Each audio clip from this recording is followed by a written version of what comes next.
So I'm at work, and like I do every day. Yeah, there we go. I'm horny. Ja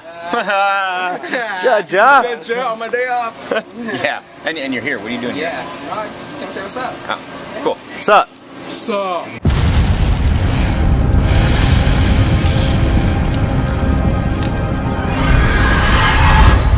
Sitting here watching the Bloodshed Brothers vlog, and they're talking about taxidermy and stuff like that.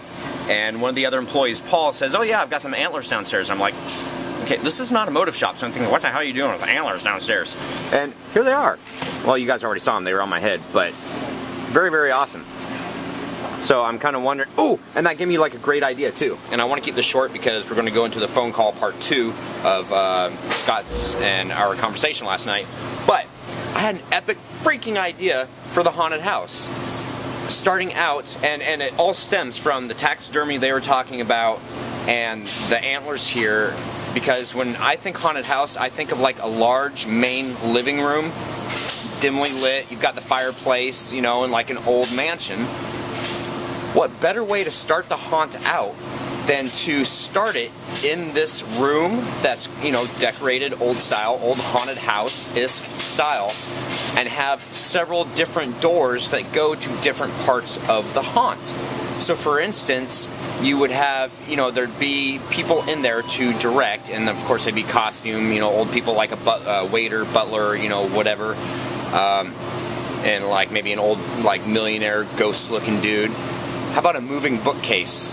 A secret trap, you know, bookcase to start off in one area of the haunt. Just a freaking idea, and I think that's a really good one, and it, brain gas, right there. Hi. Hi. I just wanted to thank Screamin' Scott, the other Scott, one of the other Scotts, about his comment. He said, "Troy, had you thought about using Kickstarter.com to raise funds for your pro haunt?" And I thought to myself, what is Kickstarter.com? So I went there and I was like, oh my gosh, this is so freaking awesome. If you guys don't know about it, basically what you do is if you have a product or if you're making a movie or something like that and you need funding for it, you give the amount that you want or need to fund that. Other people make donations. No money exchanges hands unless you get the amount that you're asking for total with everybody's donations.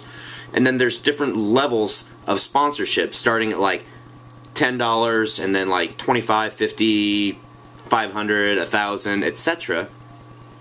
And for each level I would be giving them something. So for instance, on just some that I've seen, level 1, $10 level would be like a mention on Facebook. And then maybe like a $50 one would be, I don't know, like a mention on Facebook and a shot glass. So everything that you get in the lower levels adds for the higher levels. And it would be all the way up to like, you know, having your name on the advertising if you're a business or something like that. So I need your guys' ideas on what I can offer people who are sponsoring, and also give me like the dollar level that you think that it would be worth. So for instance, $100 would be like a mention on Facebook, a shot glass, a t-shirt, a bumper sticker, and mention on the vlog. Mention on the vlog, yeah. Free tickets could come into effect also, especially if they're around the area. VIP passes for like first in line if they're in the area. Different stuff like that. So give me your guys' comments. And Scott, thank you again for that. Alright, so yesterday we left off in the conversation where Scott was talking about like the operations plan as far as how you take care of your trash and what kind of things that you need in there. Parking, security, stuff like that. Depending upon how I edit tonight, I don't know where I'm going to pick up on this, because like I said, there's another hour of conversation, but it's just so meaty. It is so meaty. So whether you guys are going to do a pro haunt, if you have a pro haunt, or even if you're just a Halloween enthusiast that likes going to haunted houses, take a listen so that you can hear all the stuff that goes on in the background, you know, behind the scenes, because it's really freaking interesting. Granted, there's some Keith's hellions are screaming in the back and stuff, but it's cute. It has to be endearing. They're cute kids. Just stick with it. Yeah, stick with it. They're cute hellions. So enjoy this, and then after this we'll do COC.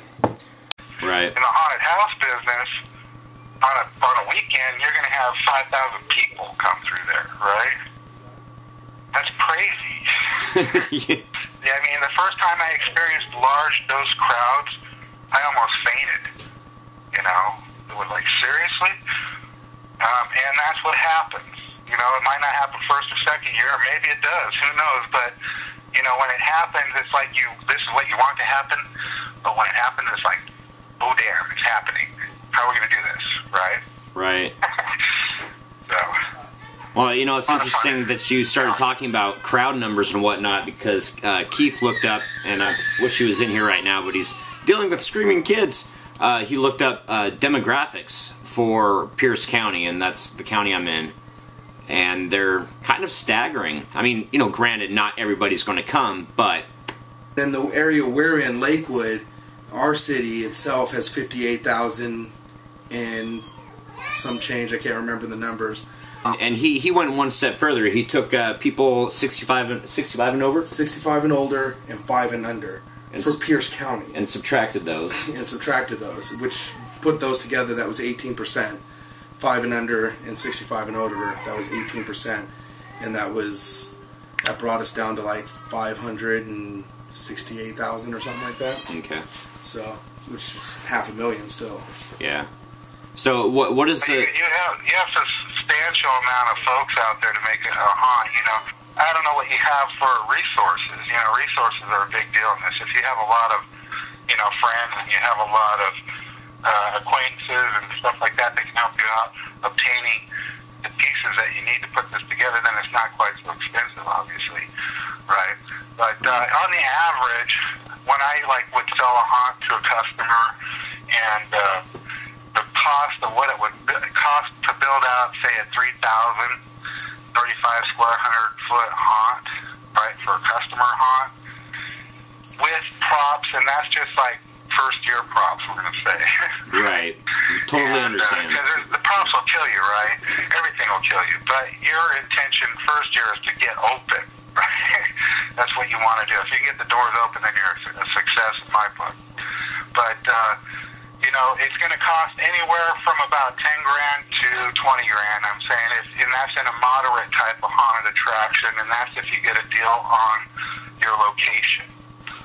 Okay. The average for a location for the past 10 years for me, even for a single season, is $10,000. Well, you know, if you're passionate about what you do, and you're serious about being passionate about what you do, and that's, dude, you have it all going on as far as that goes. There's nothing stopping you. All I can see stopping you from doing this is just a little bit of knowledge, making sure you got your cojones in adjustment, because you're going to need them going into this a little bit, right? Right. And just making sure that, you know, the people around you understand what you're doing, because seriously, it's going to affect them, right? You're going to spend more time on this than you will on anything else you do, because it's really all you have time to do if you go into it. You know, especially first year, I sympathize with you. You know, it's a tough year, but it's well worth it if you can get it going. That's all I can say. And I'm not sure I totally understood it about the location sponsorship, as far as, you know, offering them, you know, possibly, you know, 3.5% or somewhere around there, you know, kick off the top, offering them tickets and T-shirts, and, you know, whatever quote unquote pocket change you have. But can you elaborate on that? Yeah, so absolutely. And how I've done it for the last 10 years, I have not stopped doing this, is with a location sponsor. Now, for here at Springfield, for instance, my new location, I found an abandoned building, right? It's been closed for 20 years. Then I found one guy who actually ran a rogue haunted house in the place, right? He wasn't even on the register, but he ran one there, and it was actually like 2 years before I got the place. But he did it wrong, and he lost his butt. He ended up selling everything. And I was like, oh, okay, well, should I do this? So what I did is I contacted the guy. I said, okay, so your place is empty. The location that it's at is in this big mall thing, you know, that doesn't get that much traffic, especially around October, and that's always the ploy I use, right? I try to go to a place that doesn't have big traffic in October, which is fairly easy to find, right? Right. And say, okay, so here's my track record, and this is what, you know, this is the problem you guys are having. You don't have really a resume, so to speak, but as I said in my video, if you can get together some sort of a website that really stresses we are for real, check us out, right? You're all on that kind of thing. You say, yeah, check us out, right? And you pull up in a hearse and people think, oh, yeah, okay. But, you know, just go to a place that needs some help. If it's been closed for a while, say, hey, I can bring people here and I can make you money. Here's what I'm willing to do. And don't be questionable about it. Don't go, oh, what do you want for the place, right? They don't care. They're glad that you're there saying, I'm interested in it, right? Especially in this market. Right. Right? So use that to your advantage. Yeah, we are two guys. We're hardcore. We got, you know, tell them your website, Hellmouth, all this stuff. And we want to get going on this. We need your help. Right? And here's what we can do. You know, Keith and I have got together a couple grand, whatever it is. It's all we can do, man. But we want to do it. Right? What can we do? And really, you don't want to go to a realtor, right? Because realtors will have beating around the bush, right? How much money can I get out of you? And I got to talk to the owner and this and that and the other, right? Right, the middleman. Go to the owner, right? Real estate guy? Okay, hi, real estate guy. Who's the owner? Give me his number, please. Right? Okay. That's kind of how you play that game. Avoid any middleman you can in this. Right? So go to the owner, tell them, hey, here we are, here's what we're willing to do.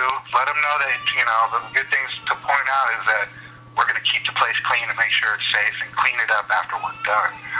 Right? They want to hear that. Right. Some guys will go in there and make a big mess and leave. So make sure you're clean, tidy, you got all your stuff together, your cards, you dress appropriately, and go talk to the owner and say, hey, we want to use this building, and if it doesn't go up for lease by, let's say, March, then we start moving in. Right? And what you want to do is get 5 of those places lined up. Right? You want to have A, B, C, and D location, especially first year. A, B, C, and D, where are we going to be? And make them on corners, because there's a lot of availability on corners still. Find a place on a corner. You'll make thousands and thousands of dollars more, guaranteed. Now, do you have ticketing at the main building entrance that they go through? Yeah, my place has been set up. We just built the new box office last year, and so it's when you first come into the building itself, and we have a queue line that's covered out in the front, and then that line usually stays pretty thick, and then we have another separate queue line on the inside, kind of going off of like what Ed's doing over there. So we can kind of queue them up, give them the rules, all that good stuff, and then this year it's just a single walkthrough.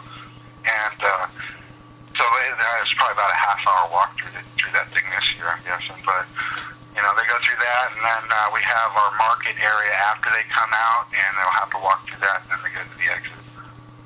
Alright guys, so it's time for some CLC, or also... Ha! She did it. Commenting on comments is right, like, on my face right now.